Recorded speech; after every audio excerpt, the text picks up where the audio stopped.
আমি আপনাদেরকে ছোট্ট একটা টিপস দেই, যে সকল বাংলাদেশি ভাইয়ারা এবং আপুরা ইউরোপের দেশ ইতালিতে আসতে চান, আমি আপনাদেরকে বলবো যে আপনারা বিশেষ করে ইংলিশ ল্যাঙ্গুয়েজটা শিখে আসুন, ইংলিশ ভাষাটা শিখে আসুন। কারণ ইংলিশ হলো ইন্টারন্যাশনাল একটা ল্যাঙ্গুয়েজ, যা পৃথিবীর সব জায়গায় চালাতে পারবেন আপনি, কম এবং বেশি। যদিও ইতালিতে ইংলিশ ভাষাটা খুবই কম চলে, কিন্তু ইংলিশ যদি আপনার জানা থাকে তাহলে আপনি বুক ফুলে যে কোনো অফিসিয়াল কাজ করতে পারবেন বা ভালো কিছু করতে পারবেন। ইংলিশ ভাষাটা এতই গুরুত্বপূর্ণ, এত ইম্পর্টেন্ট। বর্তমানে ইতালিতে যে নতুন জেনারেশন, অর্থাৎ ক্লাস 1 থেকে হাই উপর মানে লেভেল পর্যন্ত সব জায়গায় কিন্তু ইংলিশ সাবজেক্ট দিয়েছে।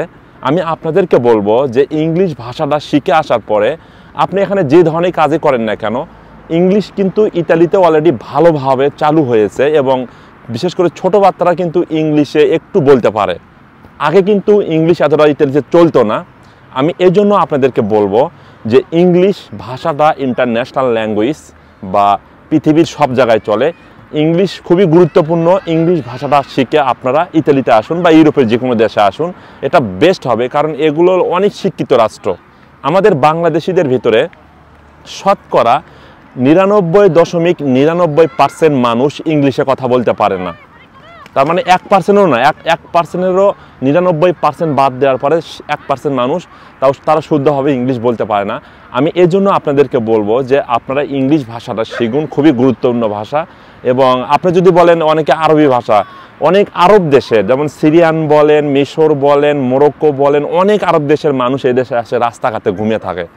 তাদের আরবি ভাষা কিন্তু এখন কোনো কাজে আসে না, তাদের আরবি ভাষাও কোনো কাজে আসে না। ইতালিতে তাদের 1 নম্বর ল্যাঙ্গুয়েজটি হলো ইতালিয়ান ভাষা, এই দেশের ভাষার নাম হলো ইতালিয়ান ভাষা। এবং দ্বিতীয়তে আপনি চালাতে পারবেন ইংলিশ। ইংলিশটা এখন ধীরে ধীরে সব জায়গায় চালু হতেছে।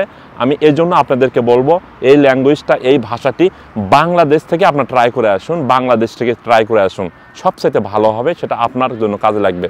আর এখন আমি এখানে ব্যায়াম করতেছি, এই ব্যায়ামটি করলে হবে কি যে আপনার পিঠ এবং হাতের পেশি বৃদ্ধি হবে এবং পেটের ভুঁড়ি কমে যাবে, কোমরে কোনো ব্যথা থাকবে না।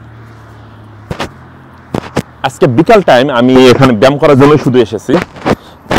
দেখেন আমি যে ঘোরাফেরা করি, যার কারণে অনেক সময় পায়ে ব্যথা হয়, হাতে মানে বিভিন্ন জয়েন্টে যে ব্যথা হয়, আমি কিন্তু এখানে যে ফ্রি ব্যায়াম করি। ঘোরাফেরা করার সময় অনেক সময় ব্যথা হয় শরীর, যেন পেটের ভুঁড়ি বা পেটের চর্বি যেন না বৃদ্ধি হয়। এটা হলো ভালো একটা কাজ করে। এখানে ফ্রি ব্যায়াম, এখন অনেক এখানে ব্যায়াম করতেছে। আর এগুলো সরকারি, এগুলো সব কিছু ফ্রি, কোনো মালিকানাধীন না, এখানে কোনো ফি নাই বা আপনাকে কোনো পেমেন্ট করতে হবে না। আপনারা ইতালিতে আসেন, ইংলিশ ভাষাটি খুবই গুরুত্বপূর্ণ, ইংলিশ ভাষাটি জানে আসবেন। এবং পাশাপাশি যদি ইতালিতে থাকতে চান তাহলে ইতালিয়ান ভাষা শিখতে হবে। আল্লাহ হাফিজ, বাই বাই।